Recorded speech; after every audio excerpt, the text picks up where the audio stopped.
Benjamín Tripié es especialista en temas económicos, presidente de la Cámara Venezolano-Argentina. La situación económica de América Latina, ¿cómo la ves? En evolución y transformación. Yo creo que América Latina entera se está moviendo, es como un cambio de vientos, un golpe de timón, donde una vez que se agotan los patrimonios hay que reconstruirlos y para eso tiene que haber como unos ajustes políticos. O sea, toda Latinoamérica está en un proceso de transformación y cambio y bueno, somos una economía muy dependiente del resto del mundo porque somos productores básicamente de productos primarios. Entonces lo que pasa en el mundo termina afectándonos. Es muy difícil que alguno de los países nuestros no tenga un déficit suficiente fiscal como para requerir financiamiento externo. Financiamiento externo, cuando está barato, se puede manejar, cuando se encarece se hace difícil. Caso argentino, sobre todo, preocupa mucho, tú que eres presidente de la Cámara Venezolana-Argentina, ¿cómo lo ven ustedes? Porque parecieran medidas de choque muy duros, pero están enrumbando el sistema de lo que quedó, ¿no?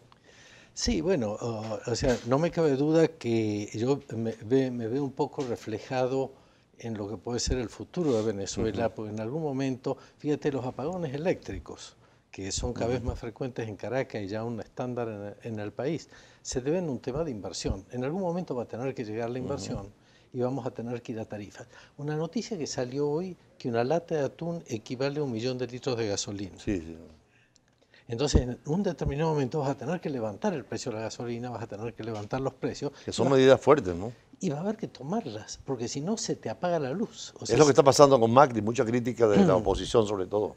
sí, o sea, digamos, yo creo que de la política hay que preocuparse cuando hay elecciones.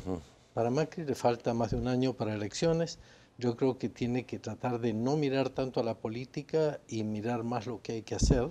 Cuando llegue el momento político habrá que ver cómo hace, ¿no? ¿Cómo fue el proceso de la dolarización, digamos, el equilibrio del dólar con respecto a la moneda del peso que después llega a uniformarse, ¿no? Claro, o sea, si en este momento nosotros en Venezuela levantáramos el control de cambio, sería parecido a lo que hizo Argentina en el 2016.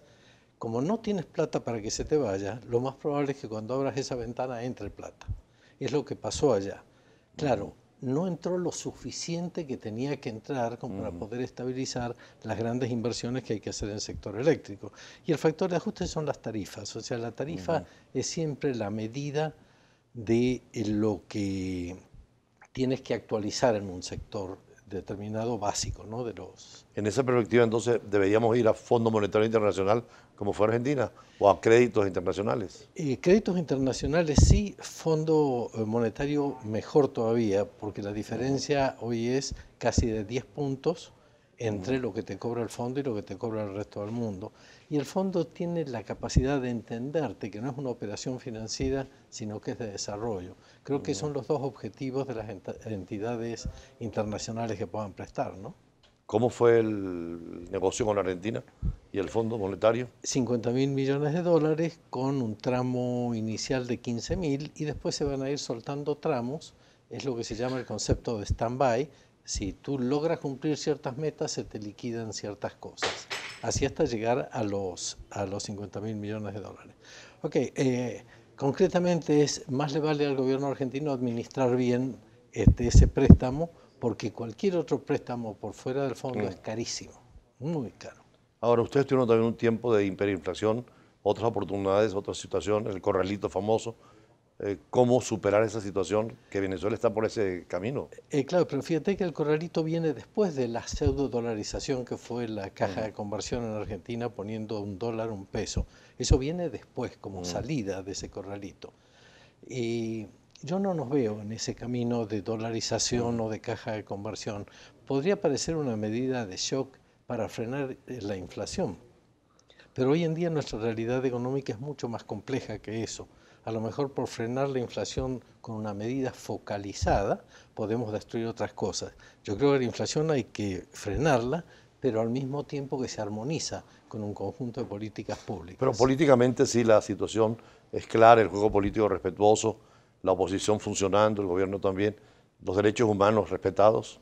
Sí, sí, eso no cabe duda. Creo que es una etapa, quiero creer que hemos superado ya esa etapa y que el juego político, si bien es duro, porque yo trato de mirar en nuestro futuro acá, que va a ser muy duro también.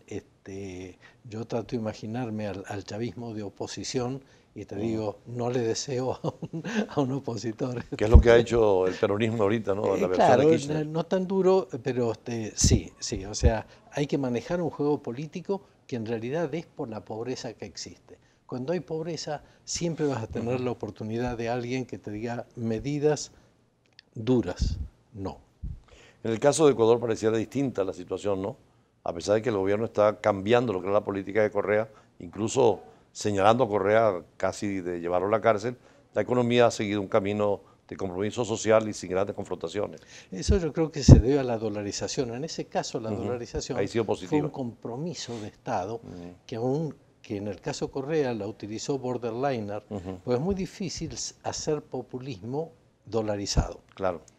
Pero él lo hizo en el límite y es lo que veo, revirtiendo el presidente actual. Sobre esto del populismo es bueno volver porque ya no solamente es un fenómeno latinoamericano, sino mundial, con populismo de izquierda y de derecha.